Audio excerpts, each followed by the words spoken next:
Okay, so today, pag-uusapan natin tong wide body Wigo na to.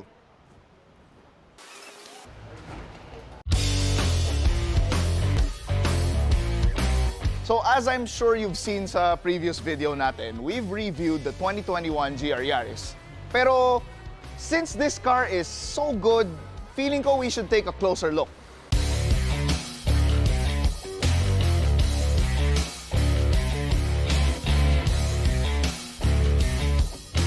So, mapapansin nyo na sa lifter siya ngayon kasi gusto ko pag-usapan yung pang-ilalim nito. So, today, we are going to lift the GR Yaris.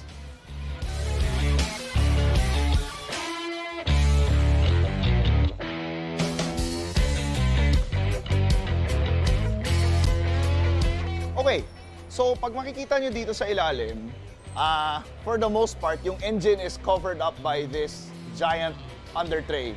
Most cars have these kinds of under trays, no? Pero in the case of the GR Yaris, medyo flat na flat siya, and pati sa cross member niya, medyo pantay na pantay, all the way to the back. Siyempre, except the exhaust, no? So this smoothens airflow underneath. And as you can see, di ba, since flat na flat siya, kulang na lang siguro yung sa dulo, lagyan nila ng flat bottom to make it like a race car. Pero this is as close as you could get to doing that on the street to be able to smoothen airflow underneath the car. Thanks to this, no, wala tayo masyado makita underneath the engine. Pero here sa exhaust, you can see the, I'm not sure if this is the catalytic converter, I'm guessing it is. Pero yung exhaust manifold niya, tsaka yung turbo, nasa likod. So it's very streamlined going down here, all the way to the back. No, despite this being a simple-looking exhaust, napakatahimik nung stock na exhaust, probably because of the giant muffler at the back and yung resonator dito. So, this is a point of upgrading usually for most owners, I'm guessing, no? You could make it a bit more lively. So, from the underside, makikita nyo tong lower arms ng GR Yaris. It supposedly has the same-ish construction as yung BRZ 86. They're very, very similar. Pero apparently, for very, very hardcore racing use, may konting flex siya. So, I don't know kung medyo hardcore yung gamit talaga. Usually, they weld an extra plate here on the underside para lang mas maging matibay siya under braking or under stress, no? Pero generally, for street use, it's perfectly fine. It's just points to improve daw upon yung currently excellent suspension system ng GR Yaris. Actually, if you notice this red cap here, this is a dust cover. Kasi apparently when sila Akio Toyota and sila Tommy Makinen were testing the car over and over and developing it, for some reason, even with the flat bottom and all that, nagkakaroon ng dust inside the cabin. So, na-trace nila to this gap here. And then, nilagyan nila nung red na covers just so it's secure and hindi na pumasok yung alikabok, di ba? Especially when you're traveling on dirt and in rally conditions, di ba? It's very dirty. Okay, so now we're here sa rear end ng kotse, no? And one of the things na napansin ko na talagang mapapansin mo na maganda yung allocation ng weight distribution ng kotse is the fuel tank. So the fuel tank actually wraps around yung exhaust mo and the propeller shaft. So nasa gitnang-gitna siya ng kotse. Gitna and a bit rearwards, di ba? So talagang allocated pati yung pwesto ng fuel whenever you tank up, ipantay pa din yung distribution ng timbang ng kotse, di ba? As mentioned, ito yung propeller shaft which leads to the clutch pack. This is where yung torque split nung four-wheel drive system happens, no? So depending on the number of clutches that are engaged, nag-engage yung 70% split to 30 in sport mode or 50-50 in track or yung 60-40 ng normal mode. So all of this is being done by this clutch pack here. Some companies are actually trying to develop a way to make it completely rear-wheel drive na 0-100. Pero there's a question, of course, in durability nung clutch packs inside. So, we'll see, no, if there's an aftermarket solution that could that could make yung distribution ng torque split even more controllable. But I think for now, yung 30-70, 50-50, and 60-40 are perfect. There's not really much to touch upon it, lalo na for street use, di ba? Parang okay na yun. Okay, so dito sa likod, ito yung rear suspension ng GR Yaris. Okay? This is a multi-link with a trailing arm type of suspension. Medyo common siya sa all-wheel drive na kotse. So, as expected, it's a pretty conventional system for a car like this, no? So, what we have here is yung eccentric bolt niya to tweak yung alignment niya, yung toe settings, pero it also changes the camber a little bit. The problem with this is, apart from that, medyo wala na siyang camber adjustability. If you wanna tweak the camber separately, it would be likely na kailangan nyo mag-invest in arms or links that would be adjustable to tweak the camber individually. You have your sway bar here, which is 21mm thick. Normally, sa mga typical na hatchbacks or normal cars, you'd have very thin rear sway bars na 17mm at most, but this has 21mm. So it's really meant for performance, and ramdam siya in terms of the ride, and it's not particularly comfortable, no? We'll go into that a bit more. Right here, we have yung factory na muffler. It appears a bit thick, so tingin ko dahil dito, tsaka yung resonator na yun, kaya sobrang tahimik ng kotse. Apart from the intake noise pipe through the audio, wala ka masyado maririnig. So again, this is a point to change if you're going to upgrade the GR Yaris. There's a variety of exhausts available already. So it really depends on how you want the car to sound. Kung all out naka straight pipe ba, or you want it a bit more toned down pero may tunog pa din. There's a lot more solutions. So napag-usapan na natin before yung front grille na to, no, and how it feeds all the coolers. Pero one key point dito is may intercooler siya kasi turbo, di ba?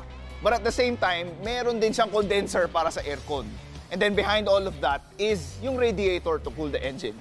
But the good thing about this particular arrangement, dahil malaki yung grill, yung intercooler mo nasa ilalim, and then yung condenser nakapatong on top. So, hindi siya intercooler, condenser, and then radiator. Magkahiwalay sila, condenser, intercooler, and then malaking radiator sa likod. So, it makes the radiator more efficient and mas madali yung trabaho niya kasi isang cooler core lang yung kailangan daanan bago dumating sa radiator. So, in fairness to this car, the cooling is actually pretty good on track. So, there's a lot of reviews na tumataas ng konti yung oil temps. You can get about 120 Celsius ganyan, but your water temps, completely fine. And isang cool down lap lang and you can go back on it, hot lap ulit. So it's perfect for the typical track day stint na pa 3 laps, and then cool down. Saktong-sakto siya for that. And you don't need to change much with regards to the cooling, yung cooling issues nyo dito. Oh, and one more thing. Kung papansinin nyo, dalawa lang yung busina nito. So, PIAA na auto-style na horns. Utang na loob, please, wag yung lalagyan ng madaming busina kasi kailangan yan lahat pang cooling, okay? Kundi sasabog yung makina nyo, like this guy I know. No? Dito, meron kayong dedicated na brake ducts on each side, no? Itong gap na to goes straight to your front brakes, no? Kailangan nyo yung hangin para lumamig yung temps nung preno. Kasi kung masyado siya mainit, you experience brake fade and basically the brakes don't work. Diba? Sa pagkukotse, ang general rule of thumb is heat is the enemy. Diba? Kaya kailangan nyo to lahat para tumakbo ng maayos yung kotse. You'll need all the cooling you can get and the car will thank you for it. You'll thank the car for it too. Looking for aftermarket parts and accessories for your car? Visit Parts Pro and check out our selections. Parts Pro is the Philippines' #1 e-commerce store for everything automotive. Shop now at Parts Pro. Visit PartsPro.ph. Like us on Facebook. Follow us on Instagram. Subscribe to our YouTube channel. Order via Shopee. We deliver nationwide. So this is the front suspension and brakes of the GR Yaris. As you can see, medyo malaki yung brakes niya. Again, this is 356 millimeters. To give you an idea, mas malaki yung diameter nito kesa sa GR Supra, which is around 320 something, 330. Pero this one naman is on 4-pot na Advix na brake calipers. Tapos you have a set of OEM na Toyota Akebono brake pads. Now, this whole system, stock for stock, okay na sa kalye. Again, hindi mo na kailangan i-upgrade pa. Siguro at most, palit lang brake pads. And if it's going to see some heavy circuit use, palit lang ng brake fluids as well as yung brake lines. As you can see, rubber pa rin siya. So, it would be worth upgrading to stainless steel braided brake lines. If you notice, ito may butas dito sa likod. Diyan papasok yung hangin galing sa harap, yung sa brake duct. So it goes right into the brakes, no? Siguro, I'm not sure kung kailangan pa niya ng parang extra na cooling guide or something. Pero with this in place, mas maganda yung cooling mo sa preno, especially pag nag-generate ng heat dito. So moving on to yung suspension mismo, we have a fairly conventional McPherson strut suspension. So this is mostly what you would see in normal vehicles din. But I think the thing that makes this particular suspension special is I have a feeling na digressive damping na siya stock. And I mentioned in the previous video na it could use an upgraded suspension na kailangan digressive damping. I'd like to correct myself. Medyo digressive damping na rin yung strut na to. The thing is, when you're driving slow, ramdam mo talaga lahat ng ruts kasi lahat ng lubak kasi medyo matibay yung kaha. Very solid siya. In a way, that's a positive thing, pero syempre for comfort, not really. But as you pick up speed, no, when you're cruising, say sa EDSA, ganun, late at night, wala masyado traffic, at a certain speed range, siguro mga 80 to 100 kilometers, ganyan, hindi na masyado ramdam yung mga lubak. So the faster you go, mas maganda yung damping niya. Although yun nga, it has to be said na there should be a little bit more adjustability. So kahit ako, if I were to change it, I'd want something na pwede ko i-soften yung damping ng konting-konti. That's one point to address. Another point to look at is the fact na wala siyang camber adjustment. So syempre with stock cars like this, it's either very minimal or in this case, walang way na i-adjust yung camber to get more traction. Diba? If you notice the camber bolts here, hindi siya eccentric or literal straight through lang. So that's one way you could get camber adjustment by changing those to eccentric bolts or what you call a camber bolt to get a little more camber up front. It's always useful naman if you're looking for more grip. As you can see back here, no, yung steering rack niya is mounted towards the back. So it's mounted to the rest of the knuckles and everything from the back. This lends towards better, yung mas positive na steering feedback along with the fact na yung stock alignment niya has a high degree of caster. Meaning, itong buong assembly na to is shifted a bit forward. That gives you very good and predictable steering feel as well as yung centering ng manibela, mas madali. This is usually hindi naman ignored, no? Pero hindi masyado napapansin ng tao. But yung adjustability na kailangan mo mas forward ng konti yung caster, it helps a lot with yung steering characteristics ng kotse. And the GR Yaris lends itself pretty well to that. Kaya maganda yung feeling ng manibela kahit na electronic power steering siya. At the rear naman, we have a 294mm 2-pot brake assembly, no?